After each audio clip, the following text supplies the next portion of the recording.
Welcome to the First Five, where we flip the script, find God in real life, and get your soul fed in just 5 minutes flat. No fluff, no filters, just straight truth that hits different. And trust me, heaven's got something to say today.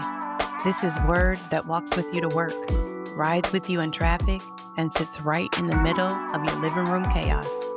So whether you're sipping coffee, scrolling before the kids wake up, or just trying to get your mind right for the day, lock in. 5 minutes, one word, all fire. Let's flow. Good morning, family. It's Shout Out Saturday. Today's the day to give God a loud shout out for everything He's done this week, keeping your mind, your peace, your health, your family, and your bills. Don't wait until Sunday service. Shout Him out right now. Because if you're reading this, you've already made the list of kept by grace. Okay? So, what's your shout out to God today? Drop it in the comments section. But let's get into it. This is your first five. 5 minutes, one word, let's flow. So listen, you ever been in that awkward moment where the power goes out and you grab your phone to use the flashlight only to realize you are on 1%? Like, why phone? What was I even doing?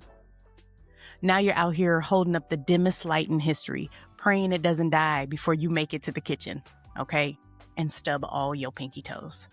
That's how life feels without Christ. You're stumbling, flickering, trying to shine with no source. But when Jesus says, I am the light of the world, He's saying, plug into me. You'll never walk in darkness again. Teens, like keeping your phone on low battery mode, you need a charger, okay? Stop.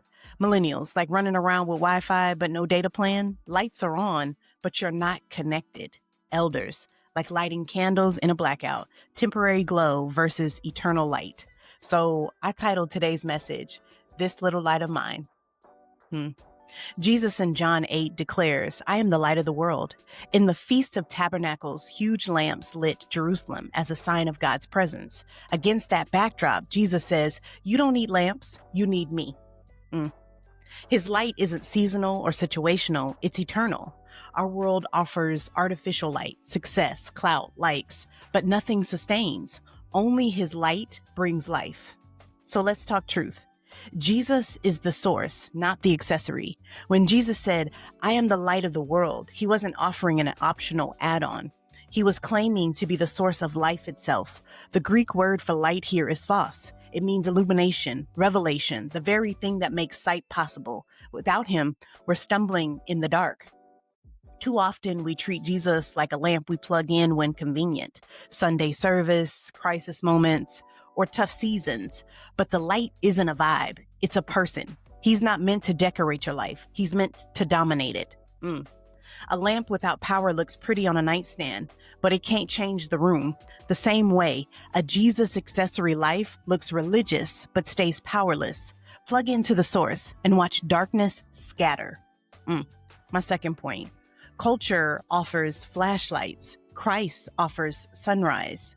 Culture promises quick light, flashlights, glow-ups, temporary highs. They work for a moment, but batteries die and bulbs fade. Jesus doesn't just give flashes of light. He is the sunrise that never sets. Amen. That's good. The world says, find your own light. Chase your own truth. Do what feels right. Christ says, I am the light and the truth. Walk in me, and you'll never be in darkness again.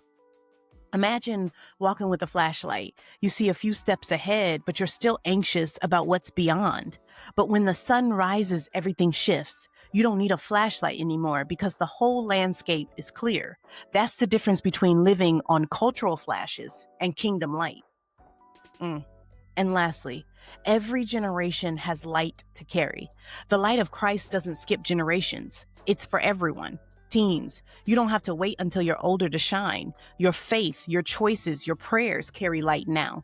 Even in hallways filled with peer pressure and comparison, you can glow different. Millennials, in the grind of bills, jobs, and burnout, your light is needed in boardrooms, Zoom calls, and homes. Don't dim your faith to blend in. Shine it to stand out. Your light hasn't expired, elders. Your wisdom and testimony are lanterns guiding the next generation through storms you've already survived. Don't hide your shine, pass it on. Where are you dimming your light when Jesus already called you to shine? At work, in your family, online. The kingdom doesn't need flickers, it needs flames. And where in your week do you need to stop flickering and start shining bright with the light of Christ? Whew. And our prayer for today: Lord, thank you that you are the light of the world. Shine through me so I never walk in darkness. Help me reflect your light everywhere I go. Amen. This week, speak over yourself daily. This little light of mine, I'm going to let it shine. Well, there you have it. That was your first 5. 5 minutes, 1 word, all fire. And don't forget to like, share, and subscribe. And remember, don't hide your light. Shine it. I'll see you back here in the morning.